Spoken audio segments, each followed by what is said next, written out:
आज हम बात करेंगे मोमिन सर को लेकर, क्योंकि आप सब ने सुना कि हमने बोडली के बारे में बहुत सारी बातें की जो पाकिस्तान से आई है। उसके बारे में बहुत कुछ हम लोगों ने कहा है, बहुत कुछ हमने आप लोगों के साथ सच्चाई दिखाई है। तो अब हमारा ये राइट भी बनता है कि हम मोमिन मलिक सर के बारे में भी आप लोगों के साथ शेयर करें वो इन्फॉर्मेशन जो शायद कहीं ना कहीं आप लोगों तक नहीं पहुंच पा रही है, जो कि पहुंचनी बहुत ज़्यादा ज़रूरी है।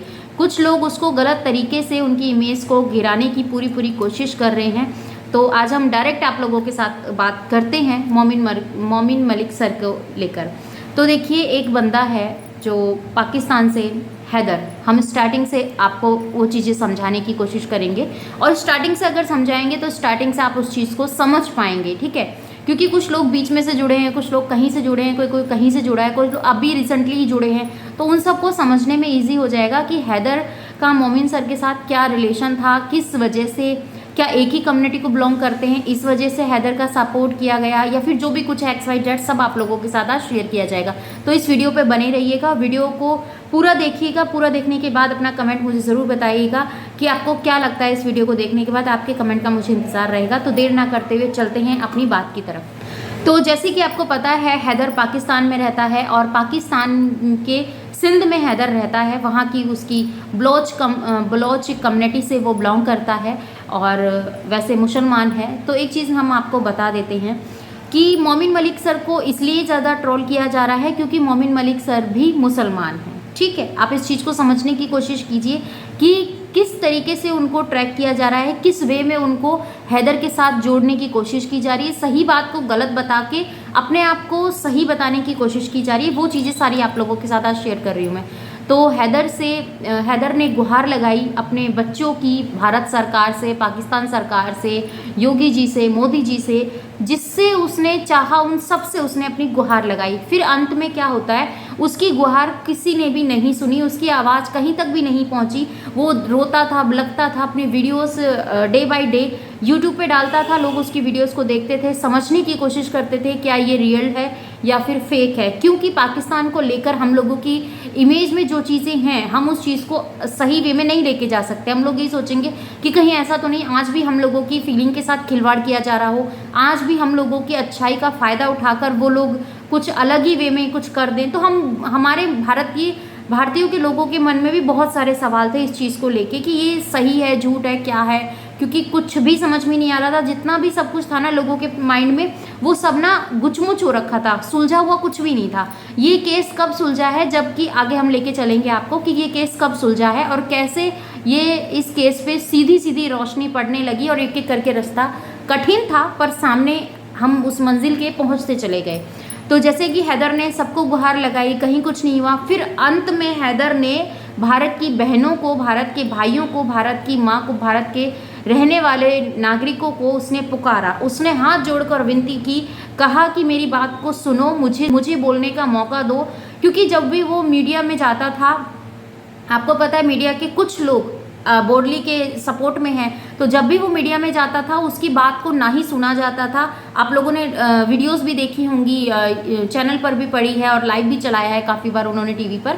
तो वो ना उसकी बात को सुना नहीं जाता था, सुना जाता था बोडली की बातों को, बोडली की बात को सच बताकर हैदर को झूठ बताया जाता था। तो हैदर ना एक तरह से ना डिप्रेशन टाइप में चला गया था। उसको ये लग रहा था कि अब मेरा कौन सुनेगा मेरी। तो यहाँ पर जो एक मेन लीड आप निकल के आई थी वो है आस्था माँ। आस्था माँ ने हैदर के ऊपर विश्वास किया, हैदर से बात की, फिर उनको समझ में आया कि हाँ ये इस बंदे को एक बार बोलने का मौका देना चाहिए, इसकी बात भी सुननी चाहिए। क्योंकि हम बोडली की तो बहुत सारी बातें सुन रहे हैं, हमें पता नहीं है कि वो क्या कहना चाह रही है, क्या लोगों को समझाना चाह रही है कि मुजरा करके जो भी कुछ करके वो अपना चला रही है, और वो सब चीज़ें चलती जा रही हैं, ठीक है। तो हमें इस बंदे को भी एक बार सुनने का मौका देना चाहिए। तो उन्होंने हैदर से बात की, हैदर से बोला कि भाई देख, मेरे सामने जो भी बोलेगा तू सच बोलेगा, और सच बोलेगा तभी मैं तेरी बात आगे तक लेके जाऊंगी। क्योंकि मुझे सच जानना है कि वो बोडली क्या थी, क्या नहीं थी, क्या तेरे साथ हुआ, कितना तू पीड़ित रहा, कितना तूने अपने बच्चों को छोड़ा, या तेरा बोडली के साथ डिवोर्स हुआ था, नहीं हुआ था।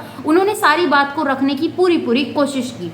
तो जहाँ तक उन्होंने इस चीज़ को लेकर आए, तो उन्होंने कुछ आस्था माने, कुछ मीडिया भाई से बात की उनसे बात करने के बाद लैपटॉप पे हैदर की लाइव कन्वर्सेशन ली, उसकी हैदर की जो भी स्टेटमेंट थी वो उन्होंने ली, और उसको लेने के बाद उन्होंने फिर आगे लाइव चलाया। लोगों को लगने लगा कि हाँ, हमें हैदर की सुननी चाहिए। तो धीरे धीरे करके हैदर को भारत के लोगों का सपोर्ट मिलने लगा। भारत की बहनें को इस चीज़ से कोई वो नहीं था कि वो पाकिस्तान से, हम लोग उस चीज़ के लिए नहीं उसके साथ लड़े थे। हम लोगों ने जस्टिस फॉर लगाया था एक पिता के लिए, हैदर जस्टिस फॉर फादर, क्योंकि उसके बच्चे उसको मिलने चाहिए, उसके बच्चों की जो पुकार है वो उसके बाप तक जानी चाहिए। तो वो सारी चीज़ें थी, क्योंकि जिस तरीके से एक लप्पू ने बहुत बैड टच उसकी बेटी के साथ किया था, बहुत अभद्र पोजीशन पे उस चीज़ को लेके आए थे, लाइव में बैठ के वो सब चीज़ें दिखा रहे थे। जब सामने से लाइव में लोग गाली देने लगे तब भी उसको वो चीज़ें समझ में नहीं आई। जब भगोड़ी ने उस चीज़ को बहुत ही ज़्यादा, लोगों ने उसको उसमें दिखाया ना कि नहीं अब तो तू समझ कि तेरी बेटी के साथ क्या हो रहा है, तब उसने बोला कि नहीं इसको उतार दे। तो बहुत सारी चीज़ें ऐसी ऑन कैमरा जब ये सब चीज़ें हो सकती हैं तो आप समझने की कोशिश कीजिए कि ऑफ कैमरा कितनी होती होंगी। हम ये नहीं कह रहे हैं कि होती होगी या क्या चीज़ें, पर होती होगी। जब हमने लाइव में ये चीज़ें देखी, हमने लाइव में लप्पू का बर्ताव देखा है, जब नेशनल टीवी पर वो सब चीज़ें चल रही थी, न्यूज़ चैनल चल रहे थे, वहाँ पर वो उसको किस करने की या कुछ मतलब ऐसी कुछ हरकतें करने की कोशिश कर रहा था, तो वो सब चीज़ें हम लोगों ने सामने से देखी हैं। तो फिर हम कैसे कह दें कि लप्पू इन सब चीज़ों से वंचित रहा है, इसने हैदर की बेटियों को बेटी ही माना है? ना जी ना, उसने कौन सा उसको जन्म दिया है? ठीक है, ये वाली बात आ जाती है। तो हम अगर ये चीज़ सोच रहे हैं ना कि उसको उसके बच्चे उसके बाप के पास जाने चाहिए, तो हम एक बात बताओ, हम गलत क्या कर रहे हैं? वो उसका बाप है, कानून के तौर पे बाप है, डिवोर्स हुआ नहीं है। अगर डिवोर्स भी होता है तो भी, अगर कुछ भी होता है तो भी एक फादर होने के नाते उसका हक बनता है अपने बच्चों से बात करने का, क्योंकि कोई भी कोर्ट ये नहीं कह सकती कि बाप से उसके बच्चे नहीं मिल सकते। ये भी हमारा कानून कहता है। ठीक है, बहुत सारी चीज़ें ऐसी हैं जो आप लोगों के सामने अब आएंगी। तो आपको पता चल गया कि हैदर की किस तरीके से बात की सुनवाई हुई। फिर हैदर ने और ज़्यादा गुहार लगाई, वीडियोस पे वीडियोस बनाया, लाइव आया, लोगों के सामने हैदर ने हाथ जोड़े, लोगों के सामने अपने बच्चों की भीख मांगी। उसने कुछ नहीं मांगा किसी से, उसने सिर्फ ये कहा कि मुझे मेरे बच्चे दिला दो, मुझे किसी से कुछ नहीं है, मेरे बच्चों को वहाँ सेफ नहीं है फ्यूचर।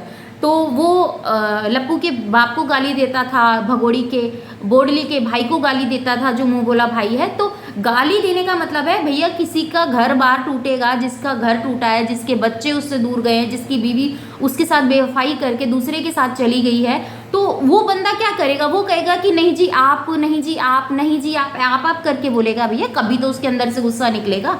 वो अपना कहाँ पे वो निकाले, अपनी फ्रस्ट्रेशन कहाँ निकाले, बताइए मुझे, कैसे वो चीज़ें गलत हो गई? तो यहाँ पर फिर मोमिन मलिक सर के सामने ये चीज़ें वीडियोस गई, उन्होंने देखा, समझने की कोशिश की। उन्होंने कहा कोई भी इसके साथ नहीं आ रहा है, एक इंसानियत के नाते, क्योंकि मोमिन मलिक सर अगर इस केस में आए हैं तो आपको देखा होगा कि उनके लिए भैया घी की आरती की थाली तो किसी ने नहीं सजाई है, और जल्लत के चप्पले जूते, ना जाने कैसी कैसी लैंग्वेज और कैसे कैसे अपशब्दों का यूज़ किया गया, उनकी इमेज को ख़राब करने की पूरी कोशिश की। क्योंकि जब विरोधी पक्ष होता है ना, वो गंद तो बकेगा, क्योंकि उसके पास इसके अलावा कोई ऑप्शन ही नहीं है। ये तो शुक्र है कि ये मोमिन मलिक सर हैं, ये कोई मैडम नहीं है। अगर मैडम होती तो इनके चरित्र के ऊपर तक उंगली उठा दी जाती, पता है, बहुत बुरा कर दिया जाता, क्योंकि आपको पता है ना विरोधी पक्ष कौन है, तो जो जैसा होता है सामने से उसको वही चीज़ें दिखाई देती हैं। तो मोमिन मलिक सर ने जब इस केस को अपने हाथ में लिया तो उन्होंने उनके जो फादर थे उन्होंने ये चीज़ें कहा था कि बेटा सही का साथ देना, गलत के अगेंस्ट ही खड़े रहना, सही के साथ ही रहना और गलत के हमेशा खिलाफ खड़े रहना। तो ये उनके फादर की जो स्टेटमेंट थी, क्योंकि ना मेन गुरु जो होता है ना, एक माँ एक बाप ही अपने बच्चों का सबसे पहला गुरु होता है। अगर जो हमें टीचिंग करते हुए हमारे जो टीचर होते हैं वो भी हमें एक घड़ी को वो शिक्षा नहीं दे सकते जो हमारे पेरेंट्स हमें विदाउट बुक्स के देते हैं। ठीक है, उन्होंने अपनी जो लाइफ का एक्सपीरियंस होता है ना उसको उनको फील करके वो सारी चीज़ें हम लोगों को बताते हैं कि ऐसा कौन सही है, सही की पहचान करो, इन सब चीज़ों को देखो, सही का साथ दो। तो ये हमारे पेरेंट्स हमें सिखाते आते हैं। तो ये सब चीज़ें ना एक अच्छाई के रूप में हम लोगों के लिए एक एक कहते हैं ना एक अच्छा ऑरा क्रिएट करती है। वही एक अच्छा ऑरा आज मोमिन सर के साथ उनके खड़ा है, क्योंकि देखिए ना आप लोग, उनको किसी से कोई लेना देना नहीं है। वो हैदर के ऊपर 5 लाख रुपए अब तक लगा चुके हैं। आप मुझे बताइए कौन सा वकील है जो अपने क्लाइंट के केस में अपना पैसा लगाता है? कोई नहीं लगाता ना, लेता ही है। और जिस बंदे के ऊपर ये आरोप लगा दिया जाए कि भैया वो बंदा तो मतलब पैसे खाता है वो बंदा, पता नहीं पाकिस्तान से कितना उसको पैसा मिला है, कितना उसका बैंक चेक करो, ये चीज़ें करो, वो चीज़ें करो। तो बोलना पड़ता है, कुछ लोगों को बताना पड़ता है कि भैया मैंने अपने जेब से पैसा लगाया, मुझे किसी ने 1 रुपये तक की फुटी कौड़ी नहीं दी है, ठीक है, वो सब चीज़ें बतानी पड़ती है। और जब हम वो चीज़ें नहीं बताते हैं तो लगता है कि भैया इसने पाकिस्तान से ना जाने कितना पैसा ले लिया है, कितनी एजेंसी के साथ ये काम कर रहा है, क्योंकि हैदर के लिए सपोर्ट कर रहा है ना। हैदर एक आज के टाइम पे खतरा बन सकता है। कुछ लोग बोल रहे हैं कि हैदर यहाँ पर, क्योंकि बोडली का जो भाई है वो ये स्टेटमेंट दे रहा है कि हैदर यहाँ आता है तो वो भारत के लिए खतरा बन सकता है। हम तो एक बात कहते हैं, जो साल भर से यहाँ पर बुआ बैठी है वो क्या सुरक्षित कर रही है क्या? वो भी तो हमारे आने वाली नस्ल को खराब कर रही है। हमारी जो जनरेशन, अभी जो टीनेजर्स में लोग बच्चे आ रहे हैं, वही तो उस लोगों को ज़्यादा सपोर्ट कर रहे हैं। उनको लग रहा है कि प्यार मोहब्बत वाली है, भागकर आई है, प्यार में आई है, ये आई है, वो आई है। भैया प्यार में खंजर घोंपने आई है, आई वो समझ में? जो कहती है ना, रो रही है कि मैं अपने बच्चों को छाती से लगा के लाई हूँ, मैं अपने बच्चों को ये करके लाई हूँ। तो अगर आप मुझे एक बात बताइए, पहले मैं इसी की बात क्लियर कर लेती हूँ। अगर तू अपने बच्चों को छाती से लगा कर लाई है तो तुझे पता है तू अपने बच्चों की बदौलत ही भारत में एंट्री ले पाई है। ऐसा कुछ तेरे पास था नहीं जो तुझे बच्चों के बिना तुझे भारत में एंट्री मिल जाती। जब तुझे किसी जो एक वो होते हैं ना, जो बस के अंदर जो वो होते हैं, कंडक्टर होते हैं, तो उन्होंने जो पर्ची काटते हैं, टिकट वगैरह काटते हैं, तो वो होते हैं, तो वो क्या बोलते हैं कि भाई दिखाओ अपना कुछ। तो उसने क्या करा था, अपनी बेटी के ऐसे करके पिंच कर दिया था, उसको पिंच करके उसको रुला दिया था। इतनी भयानक तरीके से पिंच किया था कि रो रो कर उसको खांसी और उल्टी आने लगी थी। तो वो जो वो था ना, जो पर्ची काट रहे थे, वो घबरा गए। उन्होंने कहा नहीं चलो छोड़ो ठीक है, तो एक माँ है बच्चों के साथ है तो ठीक ही होगी, कौन सा कोई बाहर से ऐसे आ रहा होगा। अकेले बंदे के ऊपर शक हो सकता है, पर बच्चों के साथ माँ आ रही है तो उसके ऊपर कौन शक करेगा? तो ये तो ना हमारे देश की सुरक्षा के लिए भी आगे चल के खतरा है।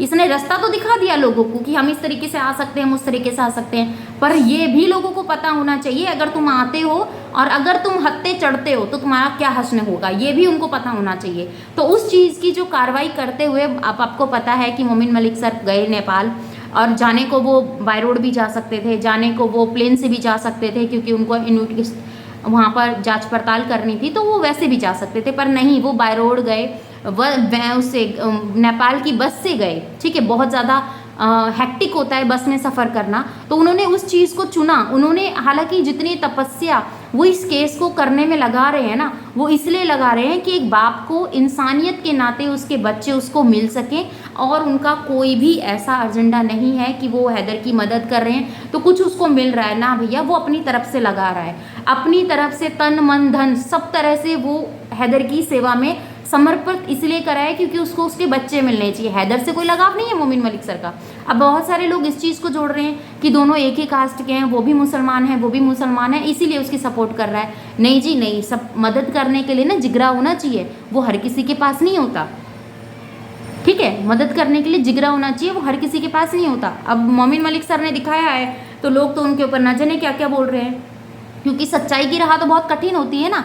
अब आपको पता होगा कि आस्था माँ ने अभी एक दिन पहले वीडियो बनाया था, लाइव गए थे, जिसमें वो बता रहे थे बोडली को कि अब भी तेरे पास समय है, और उस भाव को, जिस भाव से वो उसको समझाना चाह रहे थे, उस भाव से लोगों ने उस वीडियो को, उस लाइव को नहीं लिया। उन्होंने उस लाइव को नेगेटिव वे में लिया कि आज तो आस्था माँ रो रही थी, भगोड़ी के चक्कर में आस्था माँ रोई, भगोड़ी ने ये करा, बोडली ने ये करा। तो मतलब अरे उस वीडियो के साइंस को समझने की कोशिश की आपने कि वो क्या कह रही थी। उन्होंने अगर हाथ भी जोड़े हैं ना बोडली के आगे, तो इसलिए जोड़े हैं कि तेरी बच्चियों की ज़िंदगी सेफ हो जाएगी अगर तू एक सही फैसला लेती है। तो अब भी टाइम है, ये सब चीज़ें बोली थी, उनकी बच्चियों के लिए बोला था। एक माँ ही समझ सकती है दूसरी माँ का दर्द, पर जो माँ अपनी आंखों से उन बच्चों को ना देख पा रही हो, उनके दुख दर्द तकलीफ, उन चीज़ों को ना समझ पा रही हो, सिर्फ इसलिए कि उसको भारत में रहकर ये जो अभी फेक जो हंसी, फेक लोगों का आना जाना, मिलना, चंद टाइम का रौनक, चकाचौंधनी, ये सब चीज़ें मिल रही है ना, वो इसको अपने लिए बहुत कुछ समझ के बैठी है। पर ये लिमिटेड, अनलिमिटेड नहीं होती, इसकी कुछ सीमाएं होती है, कुछ टाइम तक ये सब चीज़ें रहती हैं, आपके पास सदा के लिए नहीं रहती है। ठीक है, और सदा के लिए कभी भी कोई चीज़ नहीं ठहरी है। एक जगह अगर पानी भी रुक जाता है ना, तो वो भी सड़ान मार देता है। तो तेरी लाइफ एक जगह रुक जाए, ये तो हो ही नहीं सकता, नहीं हो सकता ना। तो आपको मैंने अच्छे वे में समझाने की पूरी कोशिश की कि मोमिन मलिक सर ने किस तरीके से हैदर की उनकी सुनवाई सुनी, हैदर की उस बात को सुना, फिर उसके ऊपर अपना जो भी उनका फ़ैसला था वो उन्होंने लिया। और उनका फ़ैसला हम सब भारतीय सलूट करते हैं उनके इस फैसले पे कि उन्होंने एक भारतीय होने का, एक कहते हैं ना, एक वो चीज़ों को समझा है। अब लोगों ने, हम सब यूट्यूबर्सों को भी एक उसमें ले लिया चक्की में कि ये सब मिले हुए हैं, इन सब के बैंक चेक करो, इन सबको भारत से पैसा मिला है, ये हुआ है, वो इन सबको पाकिस्तान से पैसा मिला गया है, तो बहुत कुछ मतलब बोला गया है। तो उनकी बातों पे हम रत्ती भर भी भरोसा नहीं करते हैं। हमें भरोसा है मोमिन मलिक सर पे, और वो सच्चाई का साथ देंगे। बहुत सारी चीज़ें ऐसी, बहुत सारी ऐसी बातें जो सामने से निकल के आई हैं, बहुत सारी ऐसे जो आपने देखी हैं वीडियोस में, अगर वो चाहते तो वीडियोस बना के दिखाते। उन्होंने सब चीज़ें क्लियर वे में लाइव टू लाइव आकर आप लोगों के साथ दिखाया है, लाइव सेशन किया है कि देखिए नेपाल में इस तरीके से लोग होते हैं, मंदिर के अंदर शादी नहीं हो सकती है, रूम में भी शादी नहीं हो सकती है क्योंकि उसमें 3 बेड बिछे हुए हैं, तो इतनी सी गली में तो भैया कोई फेरे ले नहीं लेगा, तो कुछ भी नहीं हो सकता, सब चीज़ें फेक हैं। अब भैया, उनके जो भैया हैं वो ये दावा कर रहे हैं मांग में सिंदूर भरा है, माथे पे बिंदी लगाई है, और उसको जूम कर करके लोग देखते हैं, ये चीज़ें हैं। तो किसने कहा था सोशल मीडिया पे आने के लिए आपकी बहन को? किसने कहा था? हमने तो नहीं कहा था कि आपकी बहन सोशल मीडिया पे आए और अपशब्द आकर बोले, भारतीयों को, लोगों को गालियां दे, ठीक है, मुसलमानों को कटवा शब्द यूज़ करे और हिंदू भाइयों को सुअर की औलाद बोले। किसने बोला था आपकी बहन को इन गंदे शब्दों को बोलने के लिए? किसने बोला था? जवाब दीजिए। हमने तो नहीं बोला था।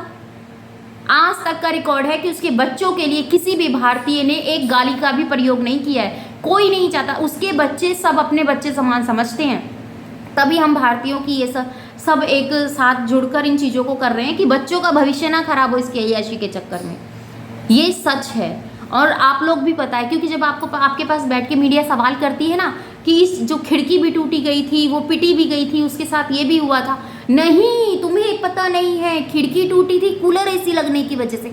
अरे भैया, कूलर एसी लगने के टाइम पर खिड़की टूटती है कि कूलर एसी लगने के 1 महीने पहले, 2 महीने पहले, 6 महीने पहले खिड़की टूट जाती है कि भैया गर्मी आएंगी, अभी तो सर्दी का माहौल चल रहा है, अभी गर्मी आएंगी तब हम एसी लगवाएंगे, उससे पहले हम खिड़कियां तोड़ देते हैं। ये कहाँ का साइंस है? अरे बात तो तुक्की करो, लॉयर हो, लॉयर की तरह बात करो।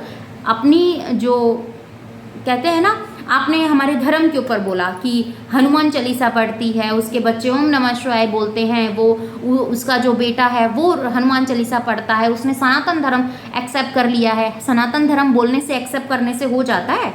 आप बताइए। वो हमें अस्सलाम वालेकुम बोलते हैं, हम उसको बोलते हैं वालेकुम सलाम, तो हम मुसलमान हो गए, ठीक है। वो हमारे मुंह से बोलने से, राम राम जपती है, कैमरा ऑन करके वो जय श्री राम, जय महाकाल का नारा लगाती है, तो वो सनातनी हो गई। इतना आसान है सनातन में आना? कोई बच्चों का खेल लगता है कि लोगों ने हर चीज़ को मजाक बना के रख दिया है।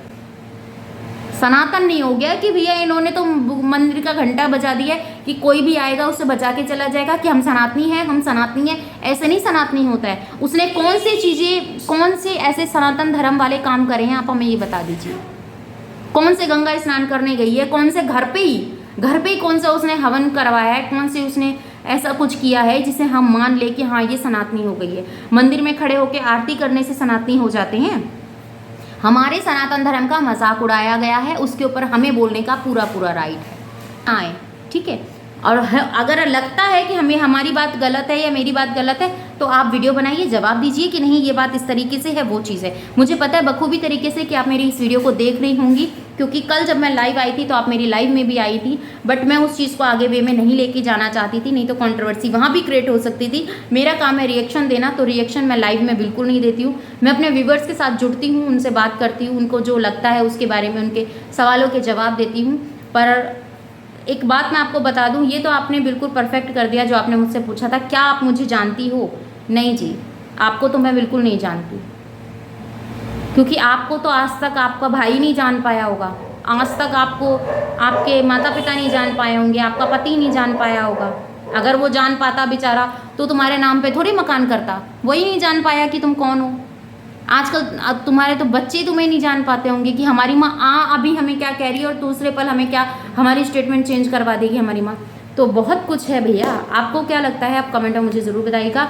मिलती हूँ नेक्स्ट वीडियो में। अपना और अपनों का ख्याल रखिएगा, दुआ में मुझे याद कीजिएगा। जय श्री कृष्णा, राधे राधे। और चैनल पर नए तो सब्सक्राइब कर दीजिएगा, बेल आइकन ऑल पे क्लिक कर दीजिएगा। इस वीडियो के रिगार्डिंग कोई भी क्वेश्चन हो कमेंट सेक्शन में देना ना भूलिएगा। आपके कमेंट्स का मैं इंतज़ार करूँगी और आपके कमेंट्स मैं रीड भी करती हूँ। तो जय श्री कृष्णा, राधे राधे।